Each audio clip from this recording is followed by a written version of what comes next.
মুহূর্তে ক্রীড়াঙ্গনের যুব ভারতী ক্রীড়াঙ্গনের মধ্যে ছবিটা দেখে মনে হচ্ছে এটা কোনো খেলার মাঠ নয়, কার্যত ভ্যান্ডালাইজ হয়ে গিয়েছে। এটা আর কার্যত খেলার মাঠ নেই। চারিদিক থেকে চিত্রটা দেখানোর চেষ্টা করব। আমার ভিডিও জার্নালিস্ট ওয়াসিম আহমেদ চিত্রটা দেখাচ্ছে। একবার মাঠটাকে ঘুরিয়ে দেখাতে বলবো ওয়াসিম। যেদিকে তাকানো যায় চেয়ার ভাঙা পড়ে রয়েছে, মাঠের পাশে যে বিল বোর্ডগুলো লাগানো থাকে সেই বিভিন্ন অ্যাডভার্টাইজমেন্ট বোর্ড, সেই অ্যাডভার্টাইজমেন্ট বোর্ডগুলো সম্পূর্ণভাবে ভেঙে গেছে। মাঠের মধ্যে কার্যত এই মাঠেই লাস্ট কয়েক দশক ধরে যে ফুটবল খেলা হয়েছে সেই মাঠটাই আজকের কার্যত ধ্বংসস্তূপে পরিণত হয়েছে।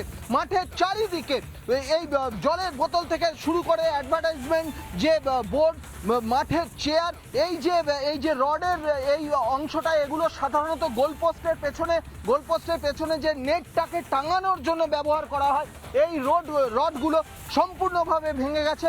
আমার ডান দিকটা দেখাতে বলবো ওয়াসিমকে। ডান দিকটা দেখো, এই যে যুব ভারতীর যে মাঠ অর্থাৎ ফুটবল গ্রাউন্ডকে সারাউন্ডিং করে যে রানিং ট্র্যাক, সেই রানিং ট্র্যাকে সম্পূর্ণভাবে কার্যত একটা ধ্বংসস্তূপে পরিণত হয়েছে। যত দূর তাকানো যায় তত দূরেই কিন্তু প্রত্যেকটা জায়গা থেকেই কিন্তু এইভাবে চেয়ার ভাঙা পড়ে রয়েছে, বোর্ডগুলো পড়ে রয়েছে। মাঠের মধ্যে প্রবেশ করছি, যে এই মাঠে দেখো এই যে ঢিলগুলো পড়ে রয়েছে, অর্থাৎ কার্যত হতাশ সমর্থকরা, তারা কার্যত এই ঢিলগুলো ছুঁড়েছেন। এই যে গোলপোস্টের পেছন দিক থেকে মাঠের ছবিটা দেখানোর চেষ্টা করব। মাঠের ছবিটা একটু দেখাতে বলবো। গোলপোস্টের পেছন দিকে যে অংশগুলো নেটটাকে ঠিকঠাক রাখার জন্য যে অংশগুলো, সেগুলো ভেঙে দেওয়া হয়েছে। আমি এই মুহূর্তে মাঠের ভিতরে রয়েছি, একেবারে মাঠের ভিতরে। চিত্রটা এই মাঠেই কিন্তু খেলা হয় বিগত কয়েক দশক ধরে যুব ভারতী ক্রীড়াঙ্গনে। শুধু ডোমেস্টিক ম্যাচ নয়, ইন্টারন্যাশনাল ম্যাচ রয়েছে। সেই ইন্টারন্যাশনাল ম্যাচ খেলা হয় এই রকম, এমনকি আন্ডার-17 ওয়ার্ল্ড কাপ খেলা হয়েছে এই মাঠেই আন্ডার-17 ওয়ার্ল্ড কাপ খেলা হয়েছে। কিন্তু চারিদিকে চিত্রটা দেখানোর চেষ্টা করব, চারিদিকে চিত্রটা দেখাবো।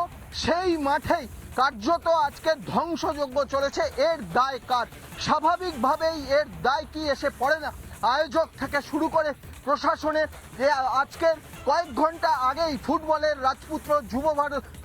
রাজপুত্র মেসি তিনি এখানে এসেছিলেন।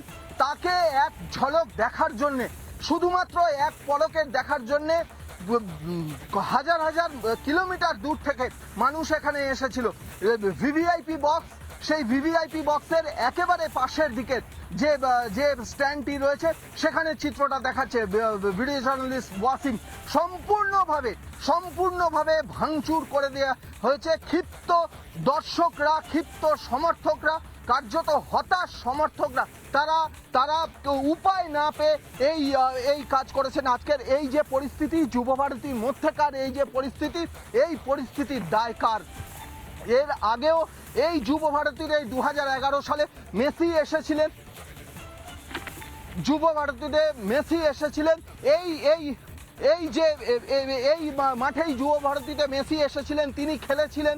এই মাঠেই মারাদোনা এসেছিলেন, ফুটবল ঈশ্বর। কিন্তু আজকের কার্যত মাঠের চিত্রটা আরও একবার দেখাবে আমার ভিডিও জার্নালিস্ট ওয়াসিম দেখাচ্ছে। মাঠে এই ধরনের চেয়ার ভেঙে পড়ে রয়েছে, যত্রতত্র চেয়ার ভাঙা পড়ে রয়েছে।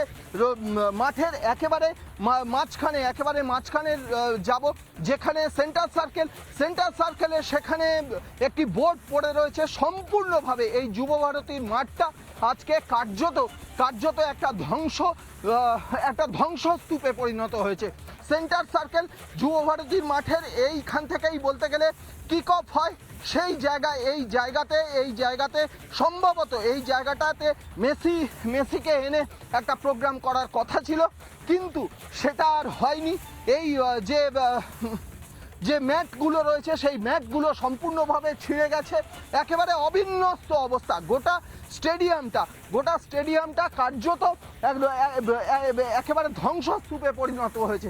আমি আমার ডান দিকটা দেখানোর চেষ্টা করব, ডান দিকটা দেখাতে বলবো ওয়াসিমকে। মাঠের ভিতরে যে রানিং ট্র্যাক, সেই রানিং ট্র্যাকগুলোতে ভাঙা যে চেয়ার, সেই ভাঙা চেয়ার এসে পড়ে রয়েছে, মাঠের মধ্যে ভাঙা চেয়ার এসে পড়ে রয়েছে। এছাড়া এই দিকের যে গোলপোস্ট, সেই গোলপোস্টের যে নেট, সেই নেটটা সম্পূর্ণভাবে ছিঁড়ে দেওয়া হয়েছে। কার্যত একটা কেওস, শুধু না, এটাকে কেওস বলা যায় না, দর্শকদের ক্ষোভের বহিঃপ্রকাশ এইভাবে। কিন্তু এই ক্ষোভটা এলো কি করে, এই ক্ষোভটা এলো কি করে? দর্শকরা খুব ক্ষুব্ধ দর্শকরা যেটা জানাচ্ছেন, তারা মেসিকে একবার মাত্র চোখে দেখার জন্য তারা এসেছিলেন। দেখো চিত্রটা, দেখো, ওয়াসিম দেখাচ্ছে গোলপোস্টের পেছনে যে নেট, সেই নেটগুলো ছিঁড়ে গেছে। এর পেছনে, গোলপোস্টের পেছনে যে অ্যাডভার্টাইজমেন্ট বিভিন্ন যে বোর্ড, সেই বোর্ডগুলো সম্পূর্ণভাবে নষ্ট হয়ে গেছে।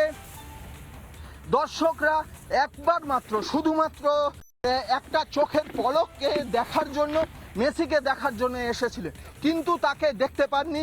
তাদের অভিযোগ, ফুটবলের রাজপুত্রকে ঘিরে ছিল রাজ্যের মন্ত্রী, মিনিস্টার থেকে, ভিআইপি থেকে এমন কিছু মানুষ, যারা কেন ঘিরেছিল? তাহলে কি মেসি শুধুমাত্র তাদের জন্য এসেছিল? এই প্রশ্ন করছে সাধারণ মানুষ।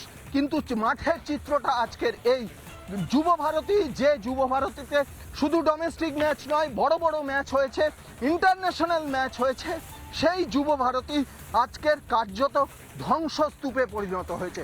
সমাদৃতা। নানা ধরনের কন্টেন্ট দেখার জন্য লাইক করুন, শেয়ার করুন আমাদের ফেসবুক পেজ, সাবস্ক্রাইব করুন আমাদের ইউটিউব চ্যানেল। পাশাপাশি অন্যান্য ব্রেকিং নিউজের জন্য অবশ্যই চোখ রাখুন রিপাবলিক বাংলায়।